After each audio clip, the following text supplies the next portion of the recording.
नमस्ते। मेरे साथ हैं एक्स मुस्लिम चैतन्य सिंह राजपूत जी। मैं हूँ ऑलमोस्ट फ्री। और हमने सोचा कि दार्शनिक और जो फिलोसॉफिकल एस्पेक्ट्स हैं इस्लाम के, उस पे हम थोड़ी बातचीत करें। तो चैतन्य जी से मैं यह समझना चाह रहा हूँ और मैं अपने इनपुट्स भी उस पर देखना चाहता हूँ कि बातचीत में क्या निकल के आते हैं कि क्यों, किस विचार की वजह से इस्लाम से आपने दूरी बनाई। और क्योंकि उसमें आपको इतनी अच्छी चीज़ें बाद में वो बता रहे हैं कि जन्नत और जहन्नुम में आपको जो चाहिए वो दिया जाएगा। इवन यहाँ पे भी आपको एक तरह का अथॉरिटेटिव जो कंट्रोलिंग पोजीशन है मर्दों को स्पेशली, वो दी जाती है। और बचपन से ही इतना जब कंडीशन किया गया, तो क्या क्या विचार थे जिसकी वजह से आपने उसे छोड़ दिया? देखिए, ये सब जो आपने अभी सवाल किए हैं, जहाँ तक मैं अपनी जीवनी लगभग सभी लोगों को बता चुका हूँ। मेरी जो आस्था रही वो तो बचपन से ही रही है। और जहाँ तक मैं समझता हूँ, इस्लाम की जो कट्टरता है, जो रूढ़िवादिता है, जो अंधविश्वास है, ये सब बातें अब लोगों को समझ में आ रही है। एक लालच दिया जाता है आपको जन्नत का, कि वहाँ आपको 72 हूरें मिलेंगी, अल्लाह खुद शराब पिलाएंगे, मतलब जो भी तमाम ऐशो आराम जो वहाँ बताए गए हैं, वो एक लालच। और ये जन्नत को पाने की एक खुशी मन में मुस्लिमों के अंदर रहती है कि हम मरे तो हमको जन्नत मिले। और इसी चीज को वहां जहन्नुम में, कि अल्लाह के खिलाफ, अगर इस्लाम के खिलाफ अगर एक, वो क्या बोलते हैं उसको, नुक्ता भी आप इधर से उधर नहीं कर सकते। अगर किया तो आपको जहन्नुम में जाना पड़ेगा, जहन्नुम की आग में जलना पड़ेगा। क्या बोलते हैं, गर्म पानी, फोड़े के अंदर से जो पीप निकलता है वो पीना पड़ेगा, न जाने क्या क्या जो है। तो वो एक डर, एक तरफ तो जन्नत में, जन्नत की अच्छी अच्छी बातों को बताकर आपके अंदर खुशी, और आपको प्रोत्साहित किया गया कि आप इस्लाम के प्रति और इस्लाम में जो लिखी हुई बातें हैं उनको लगातार फॉलो करते रहें। दूसरी तरफ वो जो डर बताया गया है, तो जी ये जो लोग अभी भी जो इस्लाम से दूर होने में जो डर रहे हैं, तो ये वो वाला डर है। कौन सा? वो पीप ना पीना पड़ जाए। और ये जितना भी पूरी दुनिया में जो दहशतगर्दी और जो आतंकवाद फैल रहा है, जहां तक मुझे लगता है, ये जन्नत की जो अच्छी अच्छी बातों को पाने की जो खुशी है, क्योंकि ये समझा दिया जाता है कि तुम तो पैदा ही मरने के लिए हुए हो, जिहाद के लिए हुए हो, और इस्लाम के लिए ही, अल्लाह के लिए ही तुम्हें अपने आप को कुर्बान करना है। और जिस दिन तुमने ऐसा कर लिया, उस दिन, उसके बाद तुम्हारा जो जीवन है ये तो कुछ नहीं है, ये तो औपचारिकता है जिसको तुम पूरी करने आए हो। असली जीवन तो बाद में शुरू होगा और वो जन्नत में ही पूरे मजे आपको मिलेंगे। तो उस लालच में आकर पूरे जो आतंकवादी, जो दहशतगर्दी जो फैलाई जा रही है, मेरा ऐसा मानना है कि ये उसी जन्नत का लालच है जो आज दुनिया को, बाकी जो शांति से रहना चाहते हैं, ये स्वयं घोषित शांति का मजहब वाले, ये उसको ठीक से नहीं रहने देना चाहते हैं जी। और ये वो लालच शारीरिक दहशतगर्दी फैला रहा है। और जो जहन्नुम का जो डर है, उस डर ने कुछ लोगों को रोक रखा है। कुल मिलाकर एक अंधविश्वास, वही बात आ जाती है कि ये जो कुछ भी है इनका मनगढ़ंत है। जिस तरह से सनातन में प्रमाण है हर बात के, अगर यहां कोई प्रमाण हो तो उस बात को माना जा सकता है, लेकिन यहां प्रमाण की बात आप कर ही नहीं सकते। अल्लाह ही वो प्रमाण, अल्लाह के शब्द ही प्रमाण है, कुरान में लिखा है। तो आप को और क्या चाहिए। जी इसमें एक मनोवैज्ञानिक दृष्टि भी है, जो साइकोलॉजिकल एस्पेक्ट हम कहते हैं कि व्यक्ति हमेशा अच्छे की तरफ जाना चाहता है और बुरे से दूर जाना चाहता है। हाँ, तो उसी तरह वो कहते हैं हक अच्छा सही ये है कि कुरान को माना जाए, और कुरान जो नहीं करता है वो गलत हो जाता है, तो सही गलत के मायने वो उस तरह से निकालते हैं। उसी तरह जन्नत में जो अच्छी चीज़ें हमें चाहिए तो यहाँ पे आपको मिल जाएगी, और जो बुरी चीज़ों से आप डरते हैं वो यहाँ मिलेगा। पर वो अकीदा कैसा बन जाता है ये चीज़ पे कि मैं जन्नत क्यों मैं जाना चाहूँ इस तरह की जगह पे। पहली बात तो क्या ये मेरी परेशानियां यहाँ के जीवन में सॉल्व तो कर देती हैं एक्चुअली उनके केस में, क्योंकि पूरा कम्युनिटी आपको सपोर्ट करता है। तो क्या ये सपोर्ट, कम्युनिटी सपोर्ट आपको उसमें रहने के लिए प्रोत्साहित करता है कि क्या सही में ये जो काल्पनिक जन्नत और जहन्नुम बना दिया है ये प्रोत्साहित करता है सही में? ये जो काल्पनिक जो इन्होंने बना रखा है, और ऐसा माहौल मुस्लिम बच्चों को ऐसा माहौल क्रिएट कर दिया जाता बचपन से ही कि वो जो बस इस्लाम कुरान में जो लिखा है वो ही सही है।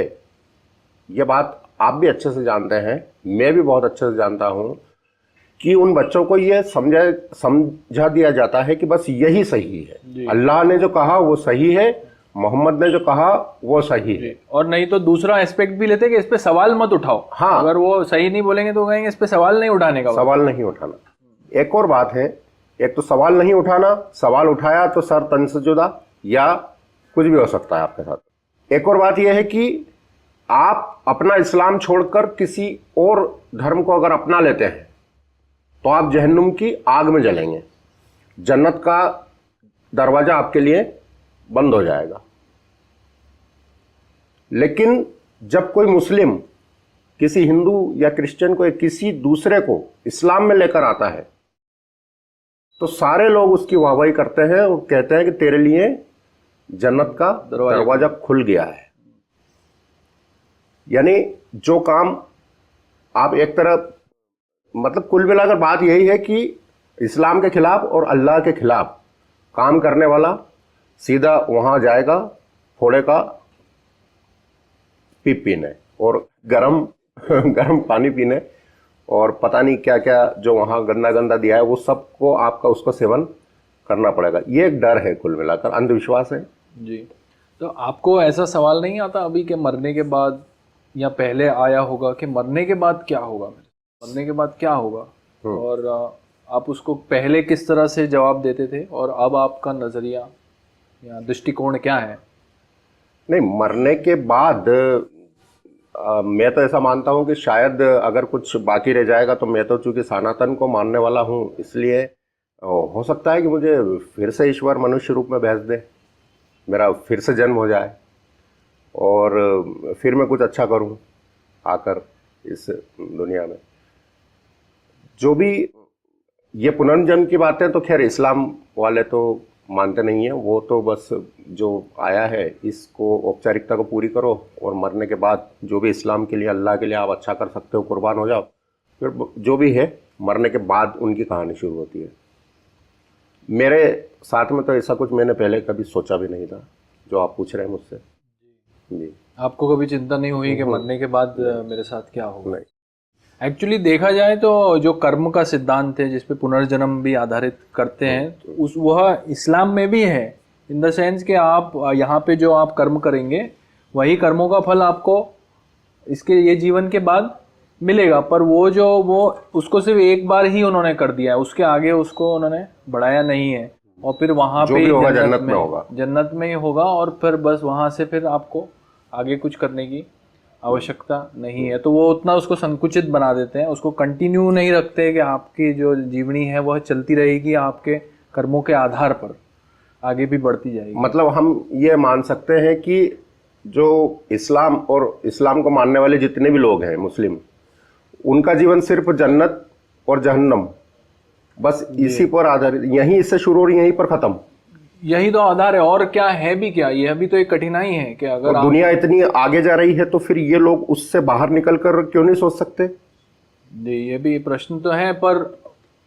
अकीदे का फिर अर्थ क्या हुआ? और अल्लाह ने जो बोल दिया है, अल्लाह ने जो एक बार लिख दिया है, बता दिया है, तो आप उसको अब किस तरह बदलेंगे, यह भी एक कठिनाई है। उसकी वजह से अदरवाइज जो हम बात करें कि स्पिरिचुअली बैंकरप्ट है, आध्यात्मिक रूप से उसमें कुछ है ही नहीं।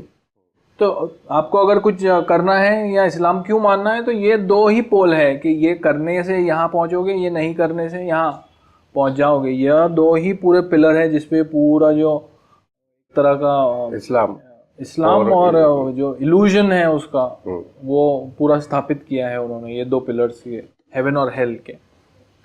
और आपको ऐसा नहीं लगता कि ये जो रूढ़िवादिता है इनको अब शायद छोड़ने का समय आ गया है? अब अपने बच्चों को पूरी तरह, जो अभी भी नहीं कर रहे हैं, अपने बच्चों को उनको शिक्षित करना चाहिए। एक दुनिया के साथ में कदम से कदम मिलाकर चलना चाहिए। आप अपने आप को शांति का मजहब बताते हैं और पूरी दुनिया देख रही है आपकी अशांति, आपकी असभ्यता, सब कुछ जो सामने नज़र आ रहा है। तो ये सब छोड़ के और आप दुनिया के साथ में मिलकर क्यों ना इस दुनिया को और भी सुंदर बनाने की कोशिश करें। यहाँ शांति सही मायने में स्थापित करने की क्यों नहीं कोशिश की जाती? वो तो सही बात है आपकी कि समय तो बहुत पहले ही चला गया ये रूढ़िवादिता छोड़ने का, जो उनकी कट्टरपंथी है। पर फिर बात वही उठती है कि क्यों वह व्यक्ति उसमें चला जाता है। अभी हमारे पास दो दृष्टिकोण हैं। एक तो यह कि उसका समाज उसको बचपन से उसमें कंडीशन कर देता है तो वो उससे बाहर नहीं निकल पाता। दूसरी बात यह है कि उसका डर स्वतः का, कि वो जिस तरह से माहौल देखता है अपने आसपास, वो माहौल का डर उसके अंदर होता है। तीसरा उसकी स्वतः की इच्छा है कि वो स्वतः ही उसमें फंसे रहना चाहता है, उससे बाहर नहीं निकलना चाहता है। तो हम एक अगर उसके लिए उदाहरण ले कि अगर कोई नीचे गिर रहा हो खाई से और आप वहां पहुंच गए, आप देख रहे कि गिर रहा है, तो पहले तो उसे निर्धारित ये करना है कि वो बचना चाहता है। आपको भी ये निर्धारित करना है कि आप उसे हाथ दें, आप उसे बचाएं। फिर वो डिसाइड करे कि मैं इसके लिए कुछ करूं, अपना हाथ बढ़ाऊं। फिर आपको भी निर्धारित करना है कि मैं अपना हाथ आगे इसको बढ़ा के पकड़ूं, और फिर खींचा तानी जो होनी है वो होनी है। तो अब इसमें हम इस्लाम को कितनी जगहों से पकड़े ये समझ नहीं आ रहा है ना। क्यों पर आप बोले इस्लाम में तकलीफ है, तो फिर जिम्मेदारी मुसलमान की जिम्मेदारी का क्या, व्यक्तिगत जिम्मेदारी का क्या है ना। और अगर आप मुसलमान को छोड़ दें तो फिर इस्लाम को, वो तो सिर्फ एक दृष्टिकोण है बस। किताब तो कुरान अगर यहाँ रखा है तो वो यहाँ पे सबको थोड़ी रेडिकल बना देगा। कोई उठा के उसे पढ़ेगा तभी। समझ रहे हैं आप मैं क्या कहना चाह रहा हूँ? और अगर उसका अनुवाद करके पढ़ेगा तो ज़्यादा अच्छा रहेगा। मैं तो ये कह रहा हूँ कि आज भी जो जितने भी लोग कुरान को पढ़ते हैं जी, उसको बजाय अरबी के अपनी भाषा में उसका अनुवाद करके पढ़े तो शायद पता चलेगा कितनी अच्छी किताब है। जी, तो एक बात बताइए कि वो मैं समझा आपकी बात कि ज़्यादा लोगों को उसमें किस तरह की अतार्किक बातें हैं वो जब वो देखेंगे तो सामान्य रूप से जो सोचने वाला है, कॉमन सेंस जिसको है, वो निकल जाएगा। पर जो जैसा अरबिक कंट्रीज़ हैं, मिडिल ईस्टर्न कंट्रीज जहाँ भाषा ही अरबी है, जो उसका अर्थ समझते हैं, जो इतने सारे मुल्ला मौलवी हैं जो उसका अर्थ समझते हैं, तो वो क्यों नहीं उससे? वहाँ भी तो चेंज नज़र आ रहा ना। अब पूरी दुनिया में जो अपन चेंज देख रहे हैं, सनातन के प्रति जो लोगों का आकर्षण बढ़ रहा है, तो ये चीज़ अब वहाँ जहाँ से इस्लाम निकल कर आया वहाँ पर भी नज़र आने लगा है।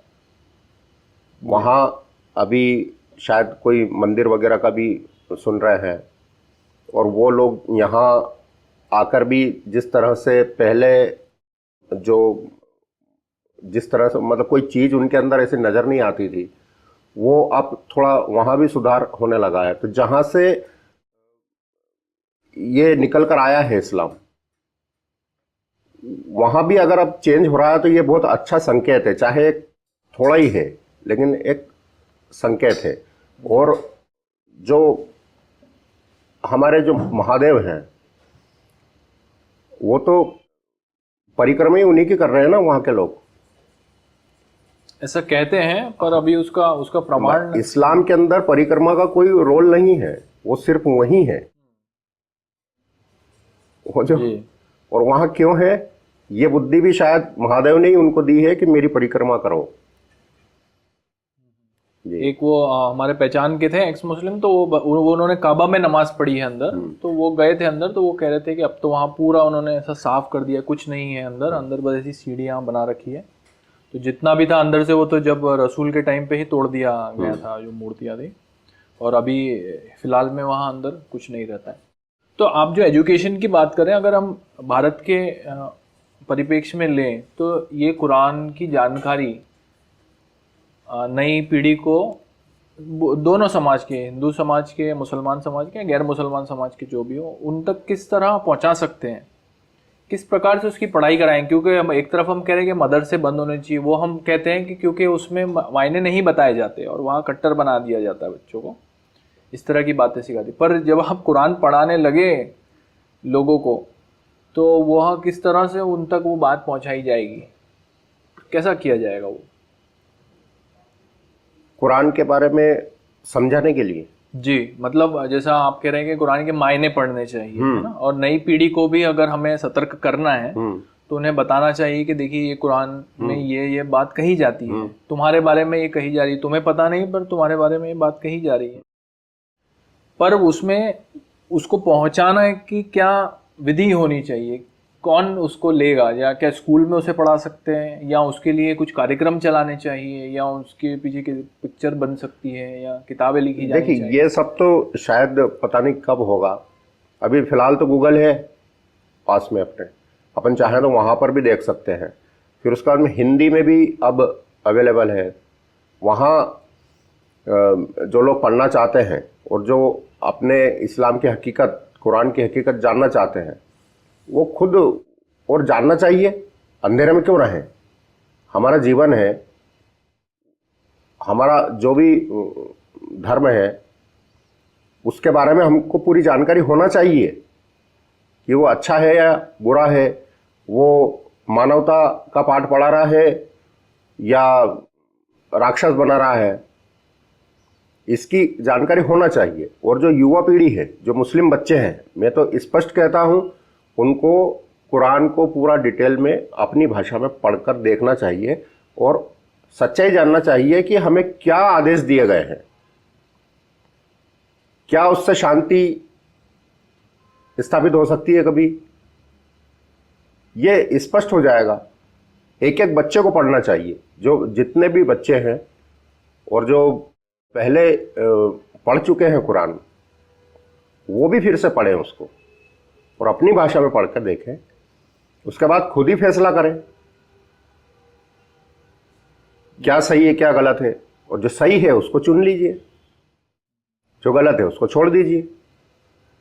जी, तो वो सही सही गलत के मापदंड कौन लगाएगा फिर? यह वो खुद ही करे ना। इतनी समझ तो मनुष्य में होती है ना। वो ये फैसला नहीं कर सकता कि यार ये जो लिखा है, यार ये ऐसा क्यों है, ये गलत क्यों, आज हमको गलत क्यों लगा, हमने भी तो कहीं ना कहीं पढ़ा है ना, उसको पढ़ के देखा है। वो क्यों नहीं समझ सकते? वो भी समझ सकते हैं और समझेंगे। ये समझते भी हैं, लेकिन उसको स्वीकार करने में डर लगता है उनको, और जानबूझकर उसको स्वीकार नहीं करते हैं। समझते तो हैं, जो लोग उसको अपनी भाषा में पढ़ लेते हैं, जो उसका अनुवाद कर लेते हैं, वो भी समझते हैं, लेकिन उसको स्वीकार करने में उनको डर लगता है। जी जी, वही जो आधार से हमने शुरू किया था, हाँ, कि जन्नत और जहन्नुम, बस वो वहीं आकर ठहर जाता है। वही आधार पे ये जो डर का बेसिक बना, फाउंडेशन तैयार की है, ये पूरा उस पे ही निर्धारित है कि किया तो कहाँ पहुंचोगे और क्या नहीं करना है, यह भी साफ साफ बता दिया गया है। ये कसाब खुद उसका उदाहरण है। उसने खुद ने कहा ना, उसने जो मुंबई में जो हमला हुआ, जब कसाब पकड़ाया था, तो उसने खुद ने क्या कहा था, उसको क्या क्या बातें सिखाई गई थी, उससे वो प्रेरित हुआ, उसको जन्नत का लालच आया, बोले कुर्बान कर दो अपने आप को इस्लाम के लिए जी, और पागल जैसा आ गया और बोले तुझे फिर हूरें लेने आएगी ये वो। फिर बाद में पूछा फिर उससे पुलिस ने, बोले देख अब कौन लेना आया तुझे।